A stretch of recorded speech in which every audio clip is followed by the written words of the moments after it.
ইমাম আহমদ রাহমাতুল্লাহ আলাইহি বহুত বড় ইমাম, তার সঙ্গে বহুত বড় মুহাদ্দিস মানে হাদিসের পণ্ডিত। তিনি একদিন কোন সফরে গেছেন, সফর থেকে ফিরছেন। ফেরার সময় অন্ধকার হয়ে গেছে, সন্ধ্যা হয়ে এসেছে, রাত হয়ে গেছে। কোথায় যাব, কোন জায়গায় যাব? বলছে একটা মসজিদ আছে কাছাকাছি, তো ওই মসজিদে আপনি যান। উনি একটা মসজিদে ঢুকেছেন। এবার মসজিদে এশার নামাজ হয়ে গেছে। উনি বললেন মসজিদের যে মুয়াজ্জিন সাহেব তা নাকি ইমাম সাহেব তো চলে গেছেন, আমি কি রাতটুকু এখানে থাকবো? উনি উত্তরে বলছেন, মুয়াজ্জিন সাহেব বলছে এখানে তো বাইরের কোনো মানুষের থাকার অনুমতি নেই, তাহলে বারান্দায় এসে বসেছেন, আমি কি বারান্দায় থাকবো? বলছে বারান্দায় থাকার অনুমতি নেই। কি করবেন? এই যেমন মসজিদ আছে, তো মসজিদের নিচে একটা গাছ আছে, তো গাছের নিচে গিয়ে ইমাম আহমদ বিন হাম্বল রাহমাতুল্লাহ আলাইহি তিনি বসেছেন। এবারে মসজিদ বন্ধ, সব চলে গেছে, ওই পুরো মানুষটা চুপচাপ একা একা বসে আছে। একটা কাছাকাছি একজন ব্যক্তি রুটি তৈরি করছে। রুটি কেমন জানেন? তন্দুরি রুটি, যেমন তৈরি করে বিক্রি করে হোটেলের মধ্যে, এরকম তৈরি করছে। একটা যুবক তৈরি করছে, তো নজর পড়ে গেছে, ওই দেখো একজন বুড়ো মানুষ বসে আছে, তে আওয়াজ দিচ্ছে ইয়া আনতা আল হাগুনা, এখানে আসেন। কাছে এসেছে, বলছে ইন্নাকা জালিস হুনাকা ওয়াহিদ, আপনি ওখানে একা বসে আছেন কেন? বলছে বাবা আমি তো মুসাফির, বাড়ি যেতে পারবো না, বাড়ি অনেকটা দূর। তা বলি রাতটুকু কোথায় কাটাবো, তাই গাছের নিচে কাটিয়ে দিচ্ছি। আচ্ছা উনি যদি মুখ থেকে একবার বলে দেন এই কথাটা যে আমার নাম আহমদ বিন হাম্বল, তাহলে ওরা মাথায় তুলে নেবে কিনা? কিন্তু যারা আসলে ফলওয়ালা গাছ হয় না, মাথা নিচু করে রাখে, আর যে গাছের ফল হয় না মাথা লম্বা। জ্ঞানী মানুষ, গুণী মানুষ নিজের মাথাকে নিচু করে বসে। অল্প জ্ঞান ঠেলে উঠবে, সহ্য হবে না। বাস্তবে যারা জ্ঞানী তাদের হিসেব আলাদা, তাদের ব্যবহার আলাদা, তাদের চরিত্র আলাদা, তাদের আখলাক আলাদা। ইমাম আহমদ বিন হাম্বল রাহমাতুল্লাহ আলাইহি তিনি একা একা যখন বসেছিলেন, ওই যুবক ডাকলো, তখন যুবক বলছে যে হুজুর আপনি আমার কাছে থাকেন। হুজুর না চাচাজি, আপনি আমার কাছে থাকেন, আমি আপনাকে দেখবো, কোনো অসুবিধা নেই, আমার কাছে রাতটুকু থাকেন। এবারে ও কি করছে? রুটি তৈরি করছে, তো রুটি ছিটছে খামির, তো বলছে আস্তাগফিরুল্লাহ। আবার খামিরটাকে মারছে তন্দুরের গায়ে, বলে আস্তাগফিরুল্লাহ। তন্দুর থেকে তুলছে, বলে আস্তাগফিরুল্লাহ। ইমাম আহমদ বারবার একই কথা শুনছেন, আস্তাগফিরুল্লাহ আস্তাগফিরুল্লাহ। তিনি আর সহ্য করতে পারলেন না, বলে বাবা আমি একটা কথা জিজ্ঞাসা করবো বাপ? বলছে জি বলেন। বলছে তুমি প্রত্যেক কাজে আস্তাগফিরুল্লাহ আস্তাগফিরুল্লাহ পড়ছো কেন বাবা? বলে ও চাচাজি ইন্নী ওয়াজাদতু কুল্লা শাইইন বিহাযাল ইস্তিগফার ফি হায়াতি, আমি আমার জীবনে যা কিছু পেয়েছি এই আস্তাগফিরুল্লাহর দ্বারাই পেয়েছি, একটা বাকি আছে জিনিস পাওয়া। কি জিনিস পাওয়ার বাকি বাবা? বলে আমার জীবনের বড় স্বপ্ন ইমাম আহমদ বিন হাম্বল রাহমাতুল্লাহ আলাইহি সাক্ষাৎ করব, ওনার খিদমত করব, ওনাকে নিজে হাতে একটু কিছু খাওয়াবো। ইমাম আহমদ বিন হাম্বল মনে মনে বলছেন, আল্লাহ তোমার লীলা বোঝা বড় দায়। তোমার ঘরে জায়গা দিলে না, ঠেলে ঠেলে বারান্দায় আসলাম, বারান্দায় জায়গা দিলে না, ঠেলে ঠেলে বাইরে বার করে দিলে, আর এখানে এসেছি তো টেনে টেনে আমার এখানে পাঠিয়েছো। ওই যুবককে বলছে ও বেটা কদ ইস্তাজাবা দাওয়াতাকা রাব্বুকা, আল্লাহ পাক তোমার দোয়া কবুল করে নিয়েছে। বলে আপনি কি করে জানেন? এবারে তো ইমাম আহমদকে নিজেকে খুলতে হয়। তখন বলছেন বেটা তুমি যার সঙ্গে কথা বলছো তার নাম হলো ইমাম আহমদ। জোরে বলেন সুবহানাল্লাহ। ও তো যেন হাতে চাঁদ পেয়েছে, উঠে দাঁড়িয়ে গেছে। কি বলছেন চাচাজি? হযরত আপনি? বলছে হ্যাঁ বেটা, আমার নাম ইমাম আহমদ বিন হাম্বল, কিন্তু আমি নিজের পরিচয় দিইনি। কি প্রয়োজন ছিল রাত কাটিয়ে চলে যাব, কিন্তু তুমি এত মেহনত করছো, আল্লাহর কাছে দোয়া করছো, তাই আমি কি নিজেকে ডিসক্লোজ করলাম, তোমার সামনে খুলে দিলাম যে আমার নাম ইমাম আহমদ বিন হাম্বল।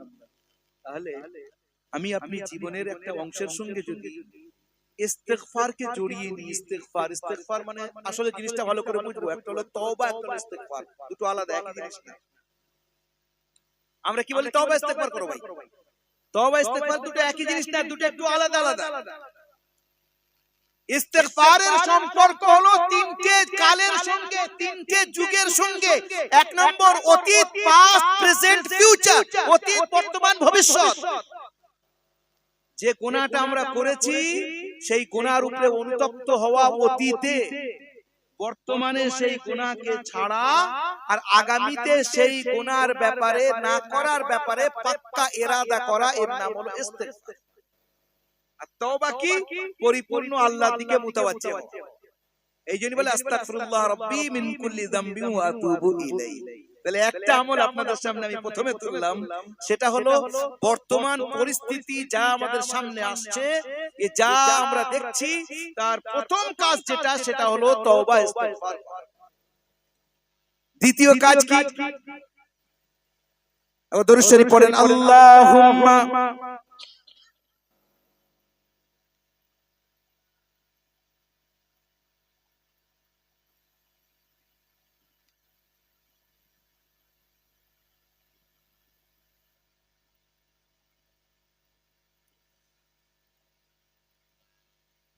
যে কথাটা বলছিলাম, এক নম্বর হলো ইস্তেগফার।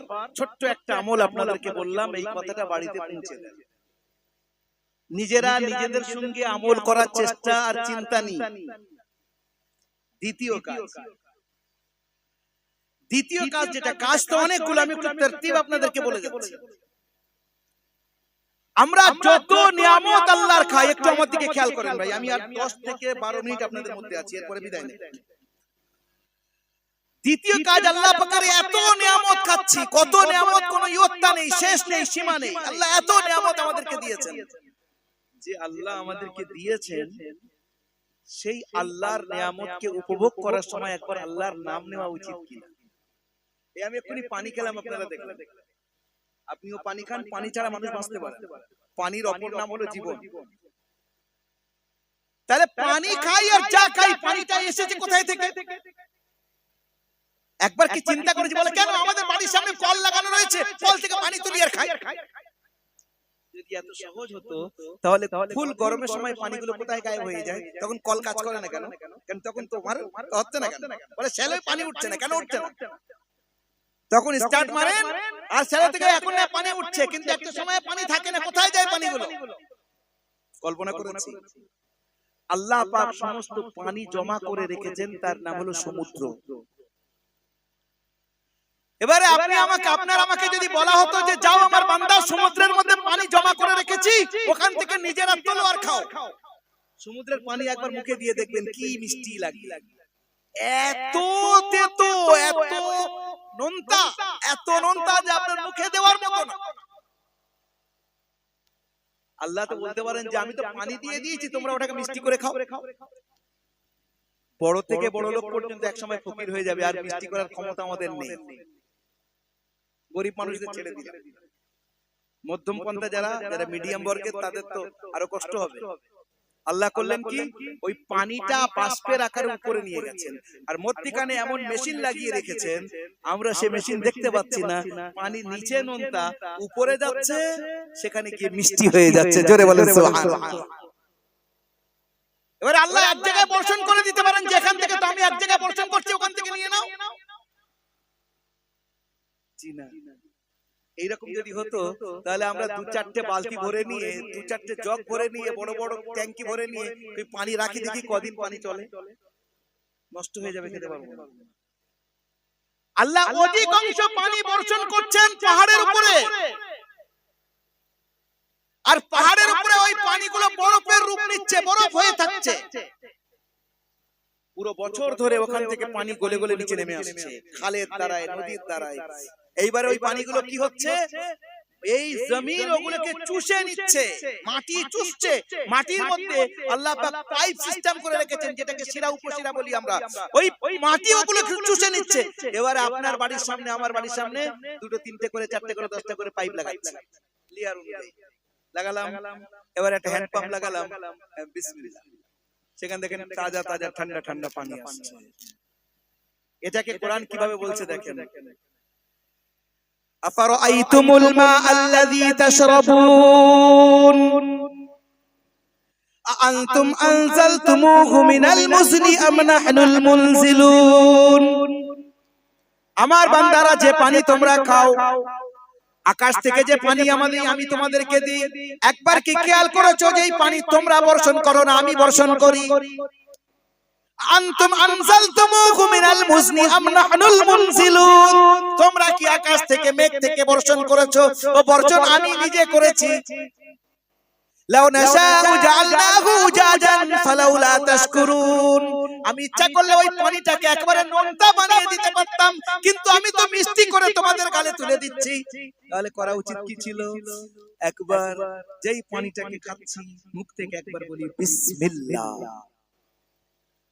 আল্লাহর যে নিয়ামত আমরা খাবো, যে ভালো কাজ আমরা করব, তার শুরুতে শব্দ কি আসবে? সেটা হবে বিসমিল্লাহ।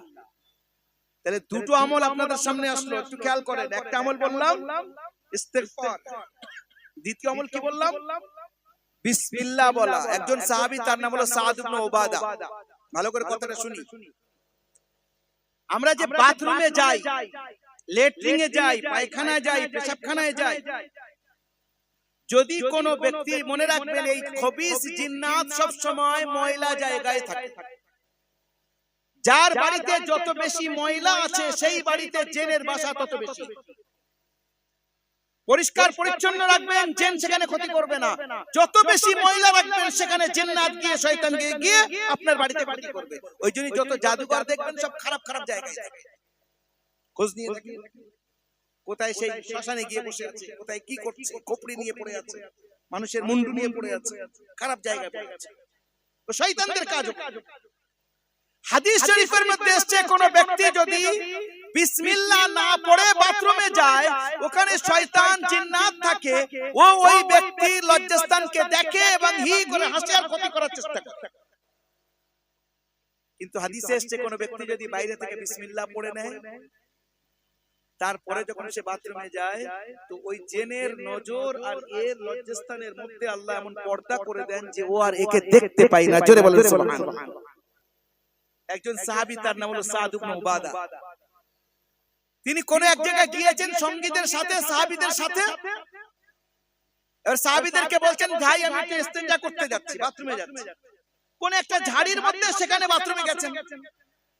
একটা মানুষের বাথরুম করতে কত সময় লাগে? বেশি থেকে বেশি 20 মিনিট ধরি, বা যদি খুব বেশি লাগে 20 মিনিট ধরি, না 10 মিনিট, 15 মিনিট, আধ ঘন্টা ধরি।